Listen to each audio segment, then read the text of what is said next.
Hello traders 31 मार्च को Nifty या bank Nifty trade करने कौन कौन लेवल्स हो पारे चलते आम एनालिसिस करवा। चलते प्रथम देखा निफ्टी निफ्टी रो डेली कैंडल को हम देखा ताहले एक्जाक्ट आरएसआई आमर टॉप रे अछि जोटा कि 60 ऊपर अछि आउ मार्केट 5 फेब्रुआरी जो सेलिंग आसला एक्जाक्ट से पाखापाखि मार्केट स्ट्रगल करूची डाउन साइड कि अप साइड जीवो बोली एठी डिसाइडिंग मूड रे एबे अछि। जोड़ा हमर 27 मार्च रे गोटे ग्रीन कैंडल हेतिला आज हमर 28 मार्च रे जो कैंडल बनेला ये जदि रेड न होई कि ग्रीन हे थांदा तारा हम श्योर रहि थांदे कि मार्केट एठू अपसाइड मूव करिवार बहुत पॉसिबिलिटी अछि किंतु एबे भी मार्केट डिसाइडिंग मूड रे अछि एठू मार्केट डायरेक्ट किछि दिन एडू वेट करके एडा अपसाइड ब्रेकआउट दबो ना आहुरी डाउनफॉल आसीगी मार्केट ऊपर को जीवो डाउन साइड जदि आसीबो ताले केते बाट आसीबो जदि डाउन साइड आसीबो आमे जदि फिबोनाची ड्रॉ करबा मिनिमम 0.5 0.5 जोड़ा हमर होजी 22900 जदि डाउन साइड आसीबार अछि 22900 पर्यंत आसीबार बहुत पॉसिबिलिटी अछि जदि केबे ना 27 मार्च को जो ग्रीन कैंडल हेतला ताकू जदि डाउन साइड ब्रेक डाउन दोउछि ताकू जदि डाउन रे ब्रेक डाउन दोउछि ताहले मार्केट डाउन साइड आसीबो 22900 को टच करिया पे जदि मार्केट जे पर्यंत आकू ब्रेक डाउन न देछि डाउन साइड को से पर्यंत आमे कहि परबेनी मार्केट डाउन साइड आसीबो दरकार पड़ले भी आउ किछ दिन एडू वेट करिकी पुणी ए ग्रीन कैंडल को सपोर्ट नै कि मार्केट अपसाइड मूव करिवार भी चांस अछि। तालो देखिबा 15 मिनिट टाइम फ्रेम रे हम कोन कोन लेवल से पारे जदि हम 15 मिनिट टाइम फ्रेम रे देखिबा मार्केट 25 26 दीटा जाको सेलिंग प्रेशर आसिला किंतु 27 तारिख रे मार्केट बाइंग साइड रे मूव कला किंतु आजी 28 रे जदि मार्केट ग्रीन रे क्लोज होई थाना ताहले हमरो पॉसिबल रहि थाना कि मार्केट अपसाइड मूव करिवो किंतु जो भला पुनी रेड हे डाउन साइड आसला जे पर्यंत 23400 गुटे राउंड लेवल जोटा कि हमरो 27 तारिख ग्रीन कैंडल रो ऊपरे अछि जे पर्यंत आकू ब्रेक डाउन न दे जे से पर्यंत हम डाउन साइड व्यू रखि परबे नै जदि market directly gap down open होछि ए एरिया रे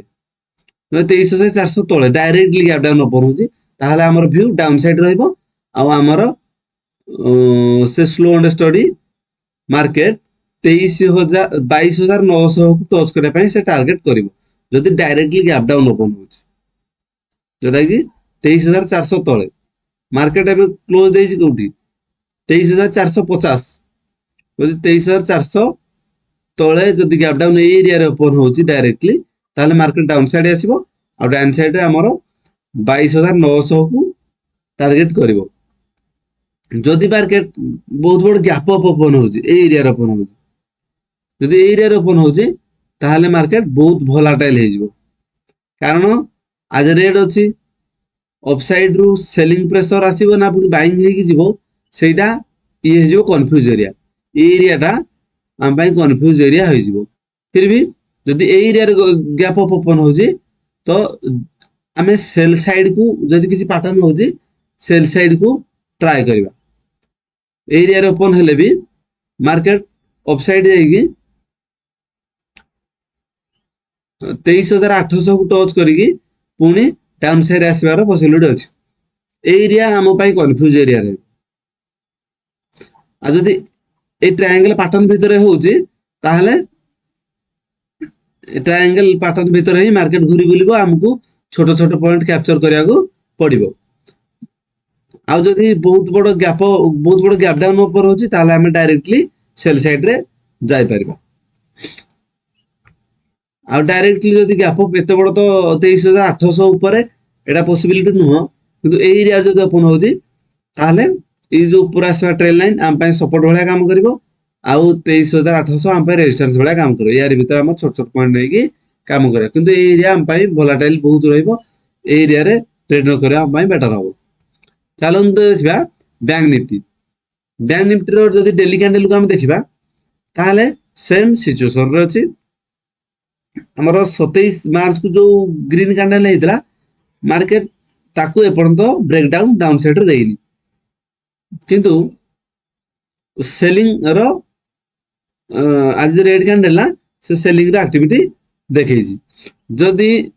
ମାର୍କେଟ ଯେପର୍ଯ୍ୟନ୍ତ ଏଇ ଯୋଉ ଆମର ରେଡ୍ କ୍ୟାଣ୍ଡେଲ ହେଇଛି ତାକୁ ବ୍ରେକଆଉଟ ନ ଦେଇଛି ସେ ପର୍ଯ୍ୟନ୍ତ ଆମେ ଅପସାଇଡ୍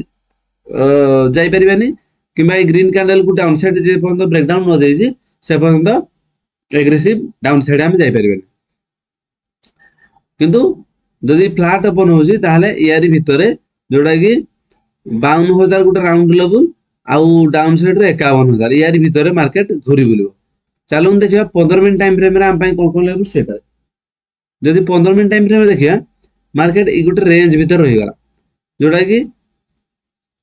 51,000 ରୁ ଏଇଟା ରହୁଛି 52,000, 51,900, 51,000 51,000 यार ভিতরে মার্কেট ঘুরি বুলুଛି। তো মার্কেট যদি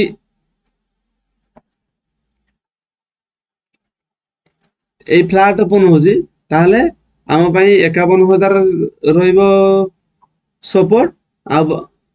52,000 ଗୋଟେ ରାଉଣ୍ଡ ଲେବୁ ଆମ ପାଇଁ ରେଜିଷ୍ଟାନ୍ସ। ଯଦି market directly gap down open ହଉଛି 51,000 ତଳେ, এই এরিয়ার যদি ডাইরেক্টলি গ্যাপ ডাউন ওপন হଉଛି তাহলে মার্কেটর ভিউ ডাউন সাইড ରହିବ, ଆମେ ଡାଇରେକ୍ଟଲି ଡାଉନ ସାଇଡ୍ ଯିବା।